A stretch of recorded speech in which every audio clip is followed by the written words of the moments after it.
मेरा सवाल ज़कात के ताल्लुक से है।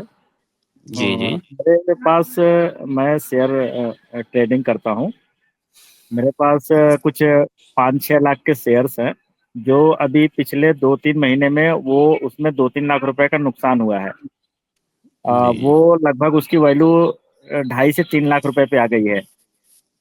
और मेरे पास कुछ अलग से घर बनाने के ताल्लुक से मैंने कर्ज लिया था, जो रिश्तेदारों से, वो करीब 4 से 5 लाख रुपए है। हम्म। तो अब ऐसी सूरत में कर्ज तो अदा नहीं कर पा रहा हूँ, क्योंकि शेयर नहीं बेच पा रहा हूँ। तो क्या मैं वो शेयर, जो मेरा 1 साल से ऊपर गुजर गया, जिसपे मैं हर साल जकात निकालता था, तो अभी वो घाटे में आ गया, क्या मैं उसकी जकात निकालूंगा जो 2.5-3 लाख की वैल्यू है, या नहीं निकाल सकता हूँ?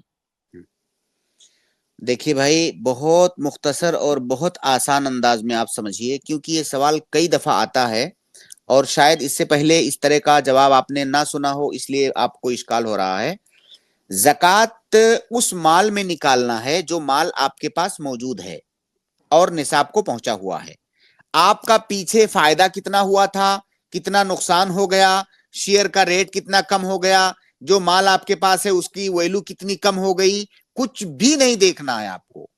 आज की तारीख में आज आपका साल पूरा हो रहा है।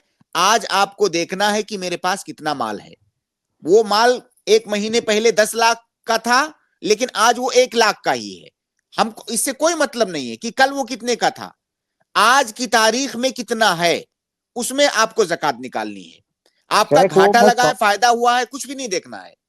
वो मुझे समझ में आ रहा है, जितनी वैल्यू आज की है उस रेट से निकालना है ना।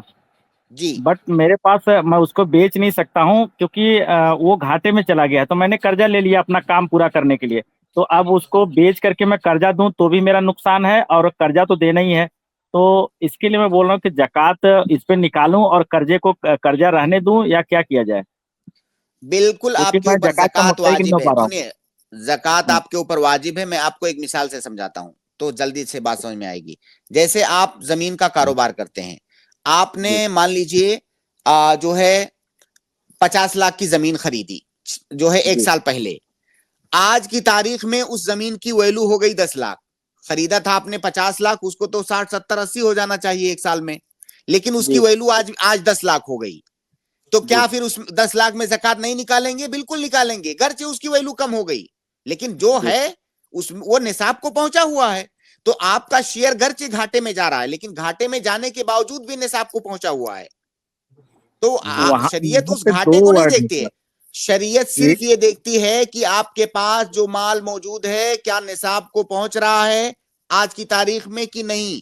अगर पहुंच रहा है तो जक़ात निकालना है।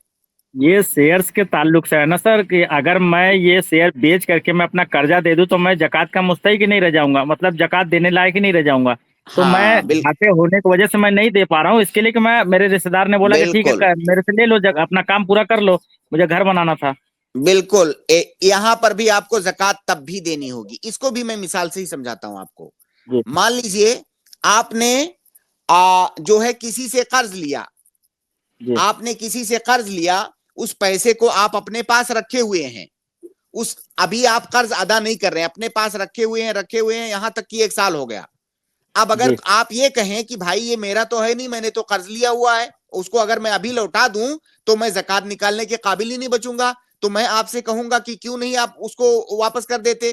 अगर आप साल कंप्लीट होने से पहले वापस कर दें तो हकीकत में आपको जक़ात नहीं निकालनी होगी। लेकिन किसी भी वजह से आप उसको वापस नहीं कर रहे हैं, किसी भी वजह से, आपकी अपनी मजबूरी की वजह से या अपनी जरूरत की वजह से, किसी भी वजह से आप वापस नहीं कर रहे हैं, कर्ज लौटा नहीं रहे हैं, तो कर्ज ना लौटाने का साफ मतलब ये है कि आपके पास वो प्रॉपर्टी मौजूद है, वो माल मौजूद है।